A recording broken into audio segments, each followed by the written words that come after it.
Hola bestinya kata Anil, Besti, akui telah menjatuhi talak pada istri. Eza Gionino justru nggak nyangka bakal digugat cerai oleh sang istri yaitu Echa. Bahkan sambil menahan tangis, Eza yang mengaku memiliki banyak salah ini pun di hadapan kamera awak media memohon agar sang istri dan anak-anak bisa segera kembali lantaran rindu yang udah nggak bisa dibendung oleh Eza. Terlebih, menurutnya sebagai seorang ayah, ia pun memiliki kedekatan secara emosional pada anak-anak yang menurutnya kini tak ia ketahui keberadaannya, hingga membuat Eza begitu hampa di rumah sendirian tanpa sosok istri dan anak-anak yang biasa ada dalam hari-harinya, Besti.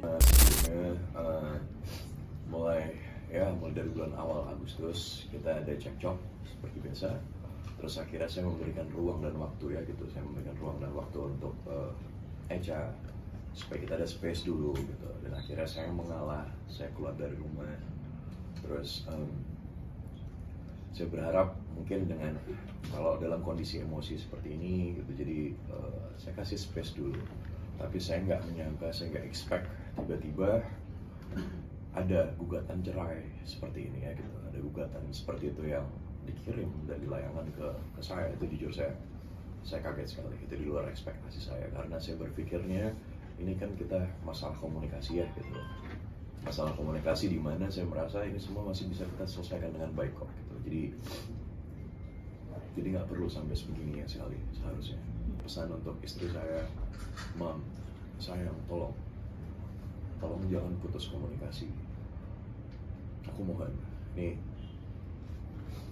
terutama anak-anak, aku rindu anak-anak, aku rindu kamu juga. Tolonglah buka komunikasinya, jangan tutup seperti ini, aku mohon. Dengan begini tuh sama aja kita saling menghancurkan diri kita masing-masing, dan itu nggak baik sayang, sumpah itu nggak baik. Jadi aku mohon. Ini tidak ada ucapan talak terhadap kayak gitu. Oke, itu ya saya ucapkan memang adanya gitu. Dalam kondisi emosi terakhir kali, itu juga sebelum yang tadi saya bilang, saya talak satu gitu, saya talak satu. Terus itu gunanya hanya untuk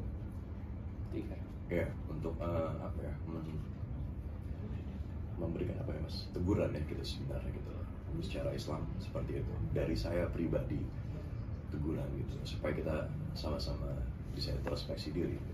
Ya, permohonan gugatan cerai memang telah diajukan oleh Echa, istri dari Eza Gionino pada 3 September 2025 lalu, di mana sang istri juga memasukkan perihal penguasaan anak dalam gugatan cerainya.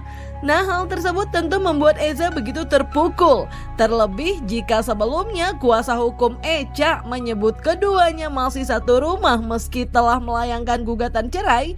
Namun beda dengan Eza yang justru membongkar fakta yang berbeda, di mana ia sudah tak lagi bertemu anak dan istrinya mulai pertengahan bulan Agustus lalu. Hari kemarin Rabu tanggal 3 September 2025, yang bersangkutan mengajukan cerai gugat, berarti istri yang minta cerai sekaligus dengan penguasaan anak.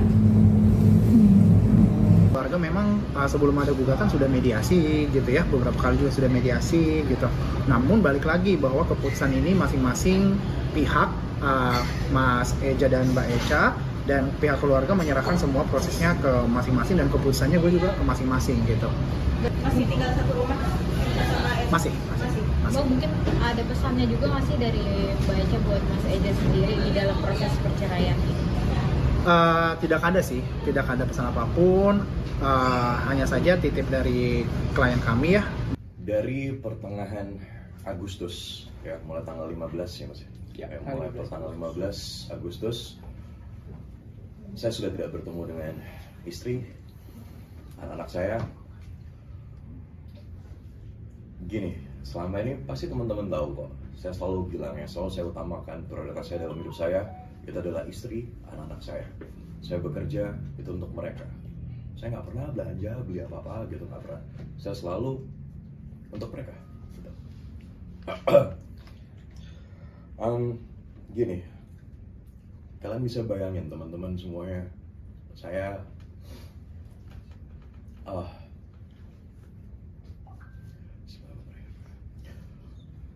Saya yang biasa setiap hari bertemu dengan anak-anak saya, sekarang tidak. Saya biasanya tidur bersama Nicole, Kan, terutama Kan ya, Kan, anak saya nomor 2. Sekarang kita sudah nggak tidur bareng gitu. Saya tidak tahu mereka ada di mana. Saya sebagai seorang ayah, saya pengen sekali meluk mereka, ya. Saya ingin sekali meluk mereka, tapi tidak tercapai. Coba kalian bayangin, mungkin teman-teman semua yang udah punya anak kayak gitu, sebagai seorang ayah, bagaimana rasanya jadi saya? Bagaimana rasanya jadi saya? Saya nggak tahu. Saya pengen komunikasi, paling nggak video call lah gitu. Saya pengen tahu anak saya. Ya, coba kalian bayangin gimana. Saya kepikiran bagaimana wajah anak-anak saya, kebingungan, nggak tahu dedinya ada di mana gitu. Terus kalau mereka bertanya dedinya di mana, saya nggak tahu jawaban mereka itu apa.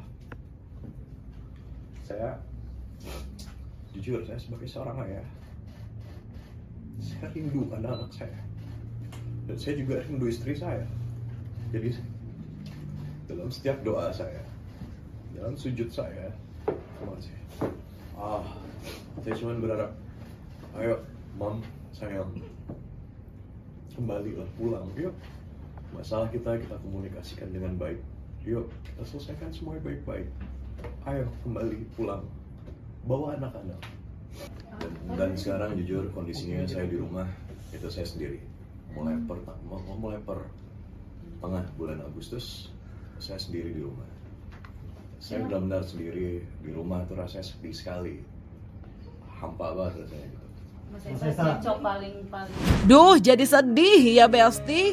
Anyway, di tengah kesedihannya, Eza Gionino pun tak lupa mengingatkan pada publik untuk tidak mengaitkan orang tuanya pada polemik permasalahan rumah tangga yang kini ia hadapi, di mana diduga masih ada yang mengaitkan perihal restu sang ibu yang dulu didesas-desuskan tak diberikan untuk Eza dan sang istri ketika menikah.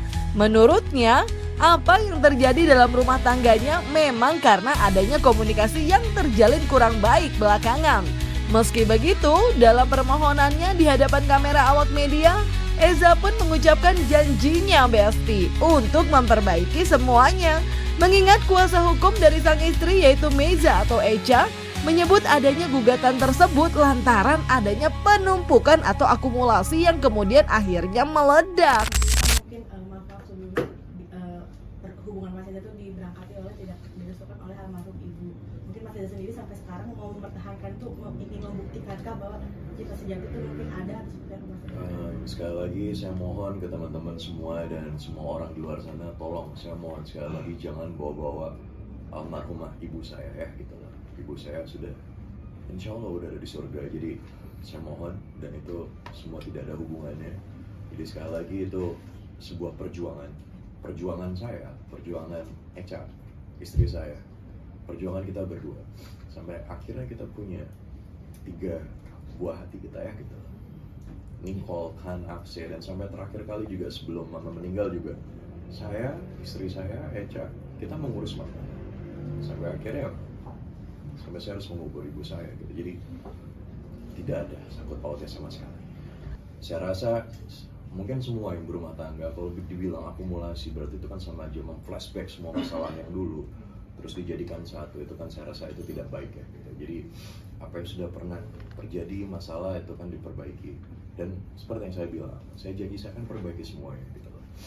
Saya menegaskan berarti yang keluar dari rumah pada Agustus itu Mbak Echa.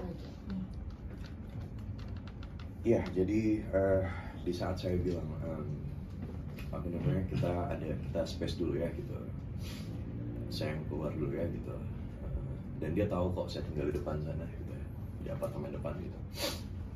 Ya nggak bisa saya sebutkan ya gitu namanya. Oke, yuk beberapa hari ke depan kita ketemu ya, kita ngobrol lagi. Itu terakhir kali saya bilang sama Echa, dan kondisinya waktu itu Echa bersama Kan dan Akse di kasur ya gitu. Terus saya dalam kondisi berlutut,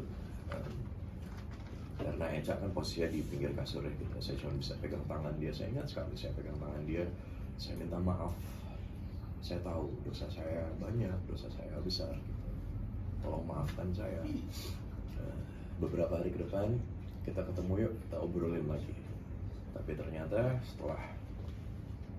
setelah beberapa hari kemudian, mungkin ya saya sekali lagi saya sangat menghormati keputusan dia ya gitu.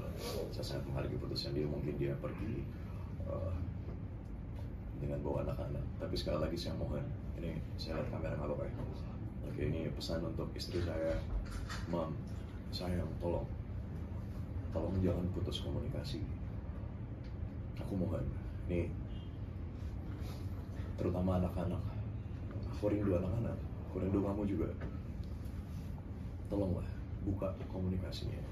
Jangan tutup seperti ini, aku mohon. Dengan begini tuh sama aja kita saling menghancurkan diri kita masing-masing, dan itu nggak baik, sayang. Sumpah itu nggak baik. Jadi aku mohon. Di sisi lain, Eza yang mengaku telah mencari keberadaan sang anak dan juga istrinya ini justru mendapatkan kabar dari kuasa hukum Eca kalau sang istri saat ini tengah melakukan konseling ke psikolog. Dalam wawancaranya bersama awak media, kuasa hukum Eca pun menyebut kalau setahun belakangan memang Eca sudah menjalani konseling dengan psikolog atas tekanan-tekanan yang terjadi padanya. Sementara itu, Eza Gionino juga mengaku kalau yang konsul dengan psikolog justru dirinya dan sang istri mengetahui hal tersebut lantaran kerap menemaninya ke psikolog, Besti. Saya sudah berusaha mencari ke sekolah, saya sudah berusaha juga datang ke rumah keluarga, tapi saya tidak menemukan jawaban, dan saya tidak tahu di mana istri dan anak saya tidak tahu. Mas Eza, Kalau klien kami saat ini baik, sehat, hanya saja paralel memang lagi ke psikolog. Psikolog itu dampak dari gagalnya pernikahan ini atau gimana sih? Mungkin butuh masukan dari psikolog ya, sehingga dia ya konsul ke psikolog gitu. Apakah bisa dibilang apakah selama pernikahan tersebut memang istri dari Mas Eza sendiri mengalami tekanan batin, Bang? Mungkin makanya mengharuskan ke psikolog. Namanya rumah tangga pasti ya, maksudnya kondisi-kondisi tekanan batin ini pasti ada. Namun balik lagi karena klien kami ngerasa bahwa butuh konseling ke psikolog, maka dari itu ya klien kami sambilan ke psikolog sambil proses cerai juga. Bang, tapi Kalau dari sisi klien kami, memang karena puncak-puncaknya di tahun ini ya, jadi baru-baru dari tahun ini. Tapi untuk kondisinya baik-baik saja atau memang seperti apa? Sejauh ini sehat, namun butuh konseling aja. Setahu saya selama ini sih baru ini, ya. Dan saya baru dengar juga dari pengacaranya tersebut. Saya nggak tahu sama sekali. Kalau boleh jujur, ya. Kalau boleh jujur, justru selama ini saya yang ke psikolog dan istri saya sering menemani. Karena tahun ini saya baru kehilangan ibu saya.